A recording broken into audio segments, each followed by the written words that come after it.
नमस्कार divine seekers, आज हम सुनेंगे श्री कृष्ण के जन्म और कंस वध की वो दिव्य कथा जो केवल एक पौराणिक प्रसंग नहीं बल्कि अंधकार पर प्रकाश, अन्याय पर धर्म और भय पर प्रेम की विजय का प्रतीक है।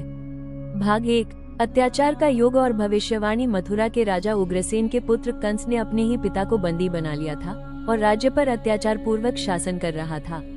जब उसने अपनी बहन देवकी का विवाह वसुदेव से किया तब आकाशवाणी हुई, हे कंस, देवकी का 8वां पुत्र तेरी मृत्यु का कारण बनेगा। ये सुनते ही कंस भय और अहंकार से भर गया। उसने अपनी बहन को मारने का प्रयास किया, पर वसुदेव ने वचन दिया, मैं तुम्हें हर संतान सौंप दूंगा। कंस ने दोनों को कारागार में डाल दिया। देवकी की 6 संतानें एक एक कर मारी गई। 7वीं संतान बलराम योगमाया की लीला से रोहिणी के गर्भ में चली गई और फिर आया 8वां चमत्कारिक जन्म। भाग 2। श्री कृष्ण का दिव्य जन्म। अर्धरात्रि का वो क्षण, चारों ओर गहरी शांति थी। कारागार के पहरेदार सो गए और वहां अद्भुत तेज फैल गया।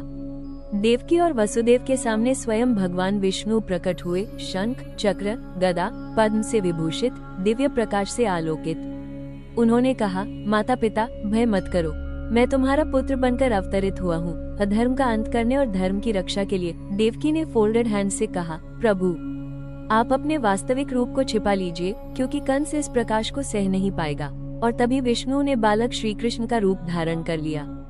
वसुदेव जी ने उसी रात बालक को टोकरी में रखा और यमुना नदी पार करके गोकुल पहुँचे। यमुना जी ने उनके चरणों को स्पर्श कर आशीर्वाद दिया। वहाँ नंद और यशोदा के घर श्री कृष्ण पले बढ़े। भाग 3। बाल लीलाएं और कंस का भय। गोकुल में श्री कृष्ण की बाल लीलाएं प्रारंभ हुई। माखन चोरी, बांसुरी की मधुर धुनें और बालकों के संग खेलना, ये सब केवल मनोरंजन नहीं बल्कि आनंद की योग साधना थी। वहीं कंस अपने भय से ग्रस्त था। उसने पूतना, तृणावर्त, बकासुर, अघासुर जैसे दैत्यों को भेजा, पर श्री कृष्ण ने सभी का अंत किया। धीरे धीरे कंस का भय वास्तविकता में बदल गया, क्योंकि जिस मृत्यु से वो भाग रहा था वो अब उसके द्वार पर आने वाली थी। भाग 4। कंस वध। अधर्म का अंत। कंस ने अखाड़े में मल्ल युद्ध का आयोजन किया और श्री कृष्ण बलराम को मथुरा बुलवाया।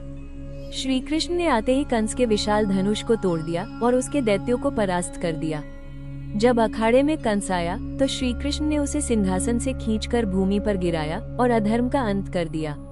कंस का अंत केवल एक युद्ध नहीं था, वो अहंकार के पतन का प्रतीक था। जो धर्म के मार्ग से भटकता है उसका अंत उसी के भय से होता है।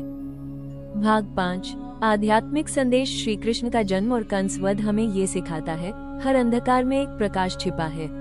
जब अधर्म बढ़ता है तब धर्म स्वयं अवतरित होता है, और जब भय बढ़ता है तब प्रेम ही उसका अंत करता है।